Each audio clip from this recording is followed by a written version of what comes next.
Petunjuk penyelamat kita dan menurut ajaran Ilahi,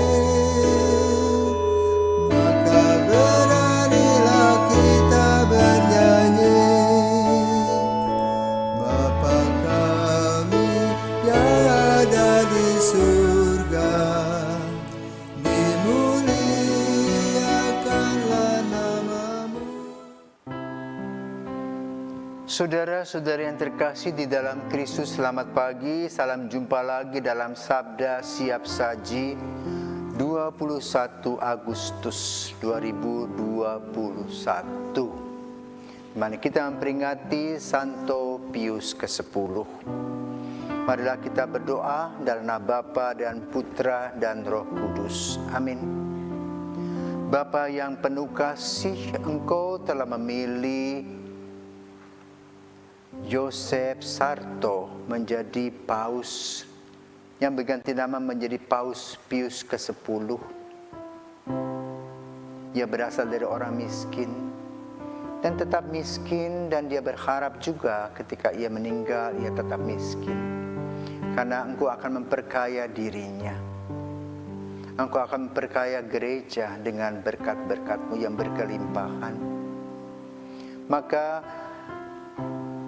Santo Pius ke-10 ini mendorong gereja dan para imam serta para katekis untuk membantu banyak orang agar mengenal iman mereka. Juga ia mempengerahkan segala pikiran dan hatinya untuk memperbaharui liturgi gereja. Bahkan ia pun juga mencintai anak-anak dan memperhatikan anak-anak sedemikian rupa, sehingga anak-anak juga boleh menerima komuni yang pertama. Kami bersyukur untuk kehadiran Santo Pius ini yang mewarnai gereja sebagai paus yang ke-257.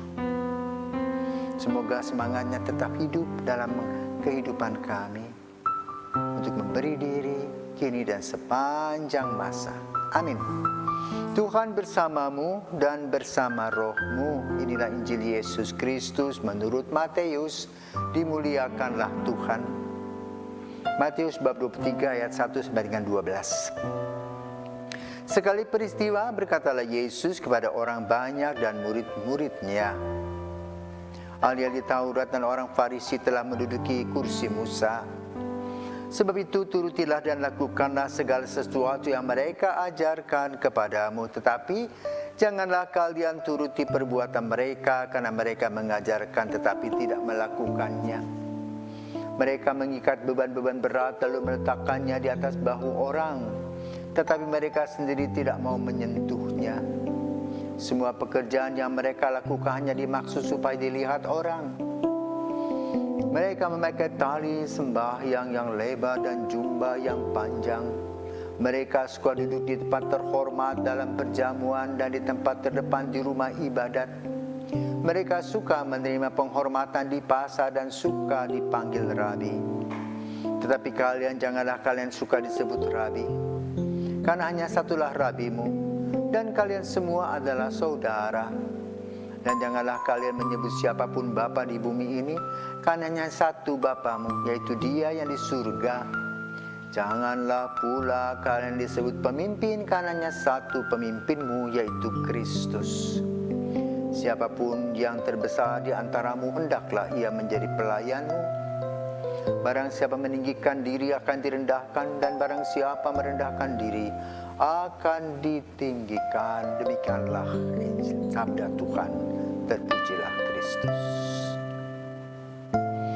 Ada pepatah yang mengatakan, duduk sama rendah, berdiri sama tinggi.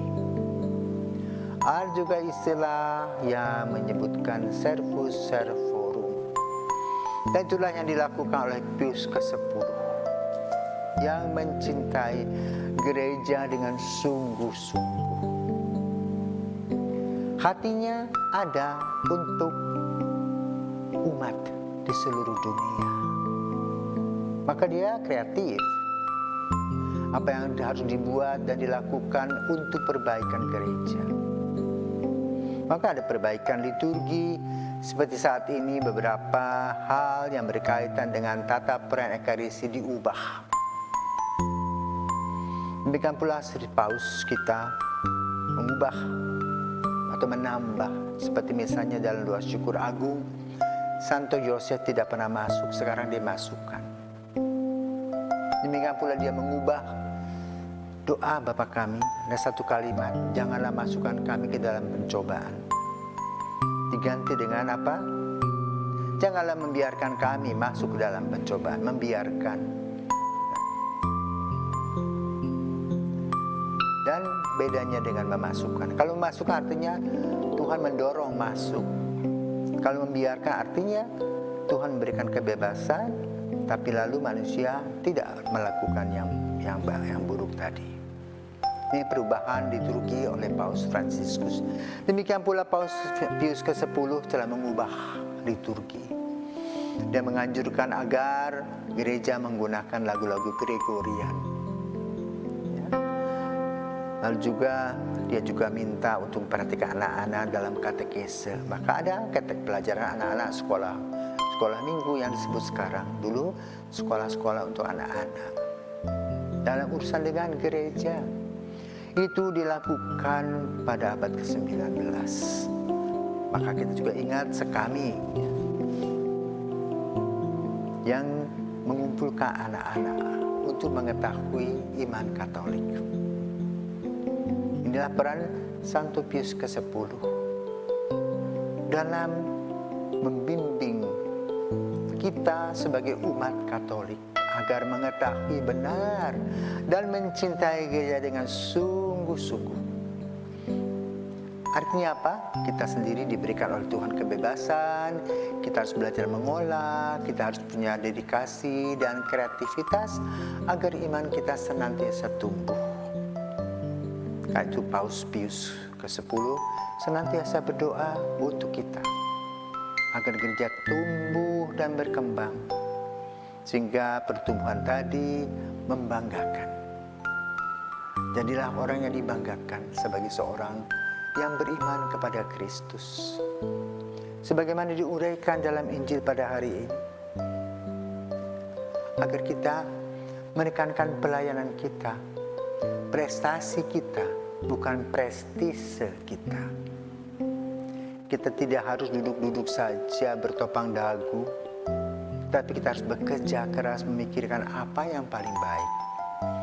Dan tentu saja keluarga-keluarga diberikan kasih karunia dan anugerah yang Tuhan berikan kepada keluarga, di mana orang tua, suami istri, bapak ibu saling mengasihi, dan hasil dari kasih adalah apa? Sukacita dan damai sejahtera dan kebahagiaan. Injil hari ini mengajak kita untuk melakukan itu bukan untuk pamer, ya. Seperti diuraikan para ahli Taurat yang ingin dilihat semua kegiatannya jadi tontonan. Tetapi yang paling utama dan penting adalah bagaimana penghayatan iman tumbuh dalam keluarga, sehingga keluarga betul-betul menjadi cahaya Kristus. Dan ini adalah tugas orang tua. Betapa bersyukur dan bergembiralah seseorang anak yang mempunyai orang tua yang begitu baik menuntun anak-anaknya untuk menjadi pengikut Yesus yang setia. Sehingga mereka boleh menjadi cahaya Kristus, mereka boleh menjadi buah-buah anggur gereja yang manis. Selamat berjuang bersama Santo Pius ke-10. Dan kita berdoa, Santo Pius ke-10 doakanlah kami. Selamat pagi.